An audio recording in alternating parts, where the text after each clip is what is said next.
Good evening. My name is Jay. This is First Speech class. The topic I've chosen today is veteran suicide.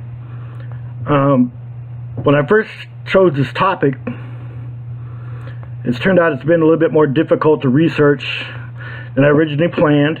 It's something that affects me deeply, being a veteran, that these people, these young men and women, sacrifice everything so we can enjoy the freedoms that we have today in this country. I found a report from CNN reported in November of 2013 that an average of 22 veterans commit suicide daily. And they also indicate that that number could even be higher, because in some instances, some deaths are not recorded as suicide. Some car accidents that might have been intentional, or some drug overdoses that might have been intentional and meant to have been suicide, are ruled either accidental overdose or just lost control of a vehicle. So on an average, about one veteran every hour commits suicide each day. And that works out to about 8,030 veterans a year. To me, one suicide a day or a year is one too many for a veteran.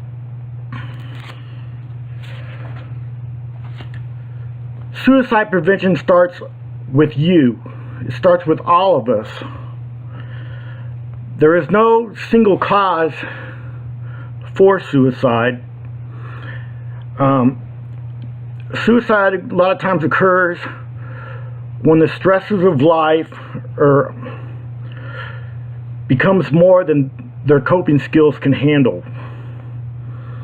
These young men and women go off and fight for our country, and we're so thankful that they come home.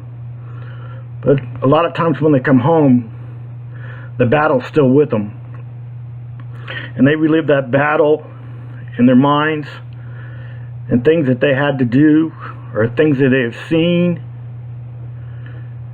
in battle, and it never leaves them, and they deal with that pressure and those visuals every day.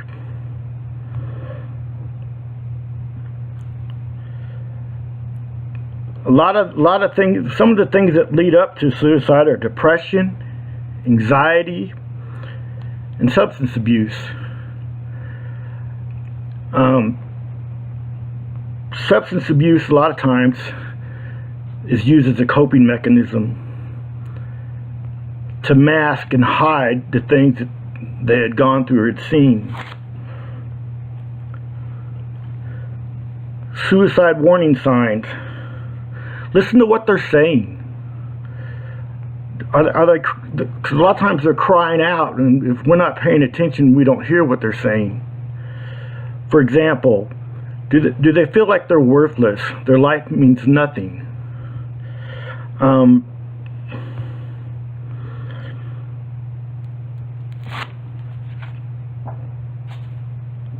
Do they feel trapped? Experiencing emotional and physical pain on a higher level. Feeling that they have no purpose in life and no reason to live. Or they even make the statements of wanting to harm themselves or take their own life. Look for behavior problems. Like I was saying a minute ago, drugs and alcohol are used to mask the pain of war. Maybe they're online. Pay attention to what they're looking for online too. They could be researching for ways to kill themselves or harm themselves. Has their behavior become more erratic and reckless? It's another sign.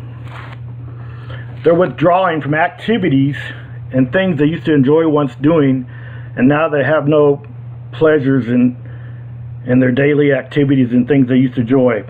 Do they become more isolated, keep to themselves, no longer want to be a part of with family and friends and loved ones? Are they sleeping more or sleeping less? Those are both can be signs of depression and anxiety, where they sleep all the time or they don't sleep at all.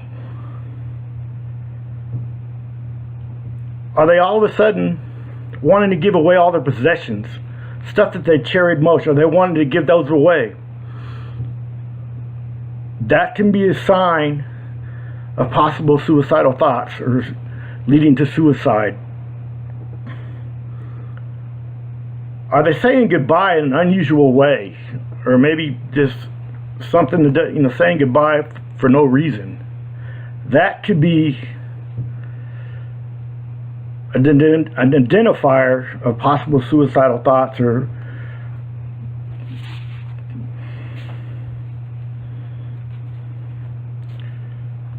health factors that can lead to suicide. Like I was saying earlier, depression, anxiety, drug and alcohol abuse,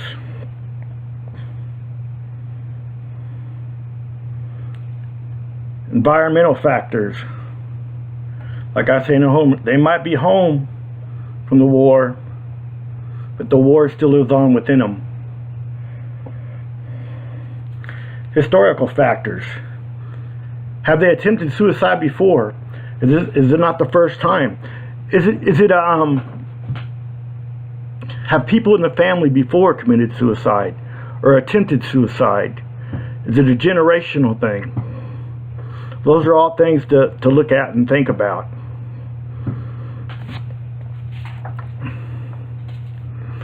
I also, the LA Times, and I couldn't find a date on this, but it said the suicide rate of female military veterans is staggering. But the government research shows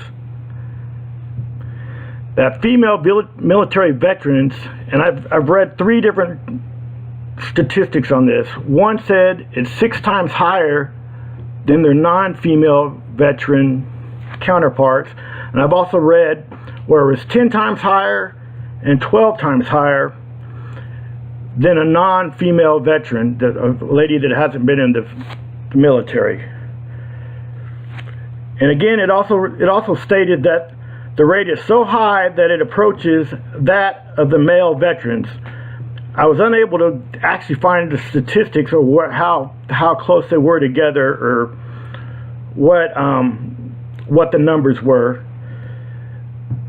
But I also read in the LA Times report, it says female veteran suicide is not so much what they experienced in war. The number one cause of female veteran suicide was some kind of sexual assault, a sexual trauma that might not have been reported, or due to fear of retaliation, or being called a liar, or being called a tramp or a whore. So these sexual traumas go on undetected. Nothing's done about them. Nothing's investigated about them because they're fear of reporting them.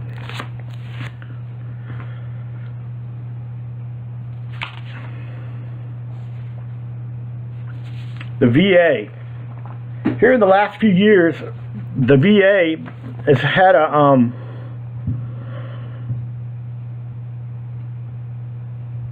lot of bad publicity. Veterans are being turned away for their needs, or they're having to wait hours, days, months for appointments.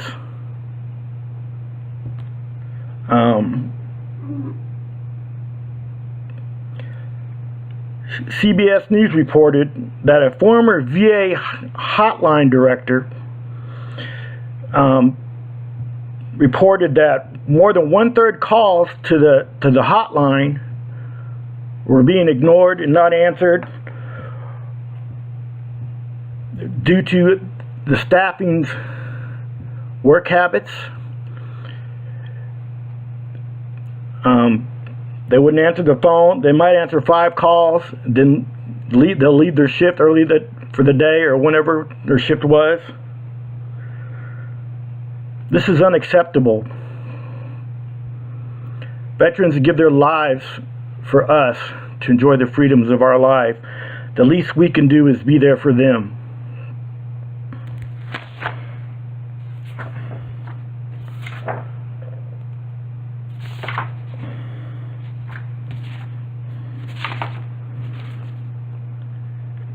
If you know someone, I'm sure we all, in one form or way, have family, friends, loved ones who are veterans of some sort. Talk to them. Listen to them.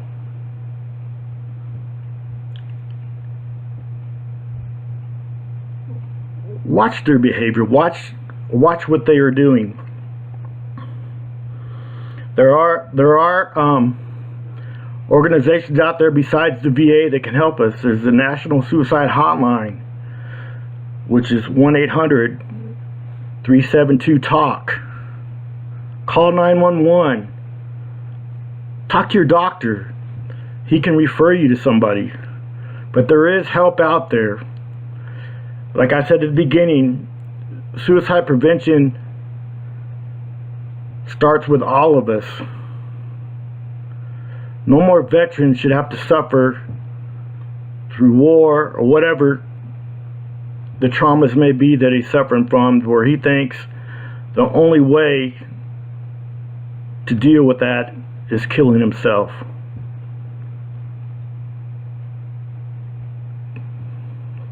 Thank you.